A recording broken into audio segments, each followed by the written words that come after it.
So Apple just dropped the new iPhone 17 lineup, and I'm going to save you from buying the wrong one. I'll compare the iPhone 17, the 17 Pro, the 17 Pro Max, and the super thin Air. And because loads of you will ask, the cheaper iPhone 16e as well. We'll cover displays, cameras, battery life, charging speeds, chipsets, RAM, build quality, storage, and price. And if you've decided on a model, hopefully I can help you choose the best customization of said choice. If you're tech-minded, I'll give you the data, and if you're new to this, I'll try and translate all that jargon. And if this video does help, a like and sub really does make a difference. So first up, here's the family. Super simply, the short answer, for most people, every person, you should just buy the iPhone 17. If you want a super light, super thin phone, you don't care about big zoom or the longest battery, get the iPhone Air.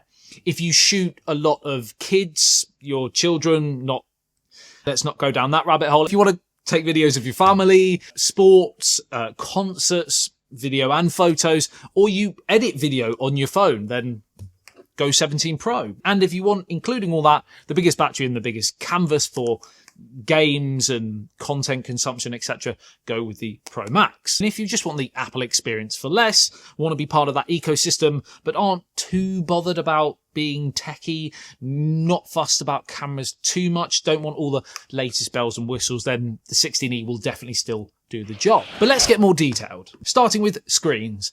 The iPhone 17 has a 6.3-inch Super Retina XDR OLED display with ProMotion at 120Hz and 3000 nits brightness. Translation? It's smooth. As smooth as the more expensive models, and as bright too. It's also kind of the sweet spot for most people's hands in terms of size. The 17 Air steps up slightly to a 6.5-inch display, still 120Hz, and because the body is so thin, it feels almost unreal in the hand. I was kind of a bit meh about the S25 Edge, and I thought it was going to be about this as well, but I just feel kind of the more rounded frame, it feels a little bit more elegant, maybe. With the iOS update to liquid glass, then this is like the perfect phone to aid that transition. It just feels much more like that pane of glass that they were kind of angling the whole design on. It did really shock me just how great it feels to hold. I definitely would recommend testing one out in your own hands just to get an idea. Go into a store, for example, if you don't want to buy it first. And only 165 grams, by the way. Crazy. The iPhone 17 Pro is also 6.3 inches at 120Hz, while the Pro Max stretches to not 69 inches. That would be big. 6.9 inches, and it is brilliant for, as I said, medium consumption. The 16e is 6.1 inches and sticks to 60Hz, so scrolling won't feel quite as buttery smooth as all the tech creators will want to tell you. But it's true, it does feel a little bit juttery when you are comparing the two. If you've always been on a 60Hz display, then you won't notice any difference, so it'll be fine. But if you still haven't upgraded yet, I really would recommend it in 2025 because it is probably one of the biggest leaps we've seen in phone technology. I would argue even more important than getting the latest flagship chip. I think a good chip with a high refresh 120Hz display feels faster to use than a flagship chip and a 60Hz display any day of the week. Once you try 120Hz, it really is hard to go back. Talking build and feel next and materials, the iPhone 17 and both Pros use a tough aluminium unibody with Apple's latest ceramic shield glass. The Pro models add improved cooling with a vapor chamber for better sustained performance. And the iPhone 17 Air is a polished titanium, and that's on the frame. And it feels super premium, feather light. It's crazy thin, and yes, I have tried to bend it to no avail. Performance next with chips and RAM under the hood. The iPhone 17 will run on the A19 chip. The Air runs on the A19 Pro, as does the Pro and Pro Max. And the main difference there between the two is the graphical muscle, the hardware accelerated ray tracing for games and Pro apps. So again, if you're kind of web browsing and social media. And yeah. Excuse me. In case you weren't sure what that was yeah, schmass. For most things, you won't really notice the difference between the A19 and the A19 Pro. If you are a heavy gamer or you're into video editing, things like that on your phone, that's when the Pro element will help you. The iPhone 17 has 8GB of RAM and the Air Pro and Pro Max have 12. And RAM matters for how many heavy tasks you can kind of juggle all at once. Side note, while you may not notice a huge difference now in 2025 for what you use your phones for between 8 and 12, you're kind of future-proofing. So who knows what we're going to need extra RAM for in 2026, 27, 28, 29, etc. If you are planning to keep your phone for 3, 4, 5 years, that extra 4GB of RAM may come in super handy further down the line. Next up, battery life and charging, and real-world battery is, of course, what we care about. Apple quotes video playback up to around 30 hours on the iPhone 17, 27 on the Air, and 33 and 39 on the Pro and Pro Max. More system-intensive tasks would, of course, drain the battery quicker. If you want that all-day warrior, the Pro Max wins. If you need your phone to be reliable in terms of battery, but you have to have it compact, go with the Pro. 17 standard is decent and safer than the Air, which I think is possibly going to leave you a little bit wanting, especially if you are a heavy user, which I think most people are these days. We're getting to the stage where phones are so prevalent in everything we do. Screen on time is going to be quite large for most people. If it stays in your pocket most of the day and you don't check it all the time, then you'll definitely be fine with the Air. And that's because in terms of actual cell capacities, for us nerds, I believe the latest info that we have is that the 17 has a 3,692 mAh cell, 3,149 on the Air, 4,252 on the Pro, and 5,088 on the Pro Max. That is a whopping monster for Apple, especially. That's pretty big. And a little shock, the iPhone 16e has a 4,005 mAh battery, I believe. So it's actually a pretty large capacity. Less optimization, possibly, though, with that lesser chip. Charging speeds over USB-C. The iPhone 17 and the Pros can hit around 50% in 20 minutes with a high wattage Apple charger. And I believe the Air will take closer to 30 minutes to hit that same 50% mark. Wireless charging tops out around the mid 20 watt range for the 17 and the Pros, and a touch lower on the Air. Just remember, chargers are not included in the box though. So if you want those peak speeds, use a proper Apple or certified high watt adapter. But what about cameras? Because this is where a lot of your minds, I'm sure, will be made up.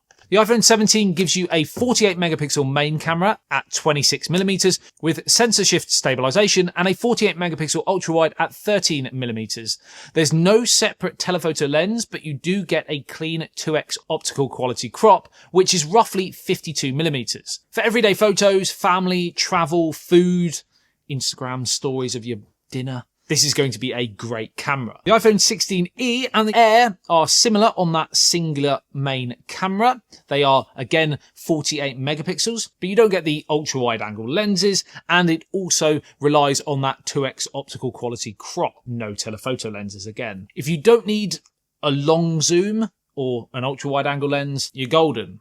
If you do, look elsewhere. The iPhone 17 Pro and Pro Max are the real camera upgrades. You get 3 48 megapixel sensors, a main at 24mm, an ultra wide at 13, and a true telephoto at 100mm. And that's 4x optical zoom. They also can unlock an 8 times optical quality mode, about 200mm, thanks to Apple's Tetra Prism system. I believe that's how it's pronounced. For sports days, stage shows, wildlife, or even getting clean portraits from the back of a room, this is going to matter quite a lot. And video is also where the Pros really earn their name too. ProRes log profiles, ProRes RAW, and you do have that camera control hardware key on all of the 17 line, which is pretty cool if it is something that you use for quick exposure and zoom changes on the fly without having to dive into the menus. The 16e doesn't have it. All 17 models have USB-C, Wi-Fi 7, Bluetooth 6, satellite SOS features, and dual eSIM. Regional SIM tray differences may apply, so definitely check with your carrier if you need a physical SIM. The 16E keeps the basics, USB-C, good for 5G, but it's not bleeding edge like these. Storage options, the iPhone 17 starts at 256 gigabytes and goes to 512. The Air is the same, but you also have a 1 terabyte option, as does the Pro. And then the Pro Max also goes up, funny bone, also goes up to 2 terabytes at £2,000 or dollars, which is as eye-watering as me hitting my elbow on the table. No bueno. The 17 starts from £799. The Air is $999, $1,099 for the Pro. And this is for all the lowest models in terms of storage, and $1,199. But like I said, that can go up to or 1,999, I think it is, with that max storage. So iPhone 16e, should you still consider it in late 2025?